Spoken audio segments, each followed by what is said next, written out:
Messi ഉൾപ്പെട്ട Argentina team കൊച്ചിയിലായിരിക്കും കളിക്കുക എന്ന പ്രഖ്യാപനത്തിന് പിന്നാലെയാണ് കലൂർ രാജ്യാന്തര സ്റ്റേഡിയത്തിന്റെ നവീകരണത്തിന് സ്പോൺസർ തുടക്കമിട്ടത്.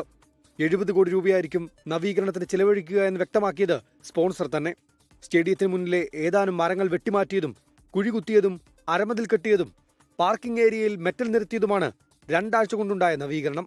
മെസ്സി വരില്ലെന്നറിയിച്ചതോടെ സ്റ്റേഡിയത്തിന്റെ ഭാവിയാണ് ചോദ്യചിഹ്നമായി ഉയരുന്നത്. സ്റ്റേഡിയം നവീകരണത്തിനായുള്ള മാസ്റ്റർ പ്ലാനോ കരാർ വ്യവസ്ഥ എന്താണെന്നോ ഇതുവരെ വ്യക്തമല്ല. സ്പോൺസർക്കും സർക്കാരിനും മിണ്ടാട്ടമില്ല. സ്റ്റേഡിയം നവീകരണ വിവാദത്തിൽ GCDOയുടെ ചോദ്യങ്ങളുമായി ഹൈബിയുടെ MP രംഗത്തെത്തി. ഒരു ഷെയ്ഡി ഡീൽ ഈ മെസ്സിയുടെ വരവുമായി ബന്ധപ്പെട്ട് നടന്നിട്ടുണ്ടോ എന്ന് ഞങ്ങൾ സംശയിക്കുക. ഇതൊരു സ്പോർട്ടിംഗ് ഇവന്റ് എന്നതിനപ്പുറമായി ഒരു ബിസിനസ് ഡീലായി ചില ആളുകൾ കാണാൻ ശ്രമിക്കുക. യഥാർത്ഥത്തിൽ സർക്കാരിന്റെ റോൾ എന്താണ് ഇതിൽ? സമഗ്ര അന്വേഷണം വേണമെന്ന് BJP.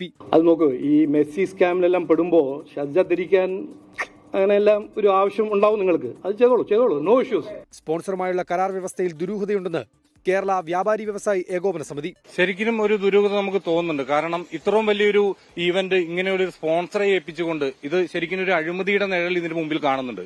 മത്സരത്തിന് ശേഷവും സ്റ്റേഡിയത്തിൽ തുടർന്നും അവകാശം വേണമെന്ന ആവശ്യം സ്പോൺസർ സർക്കാരിന് മുന്നിൽ വെച്ചിട്ടുണ്ടെന്നാണ് സൂചന. 24 കൊച്ചി.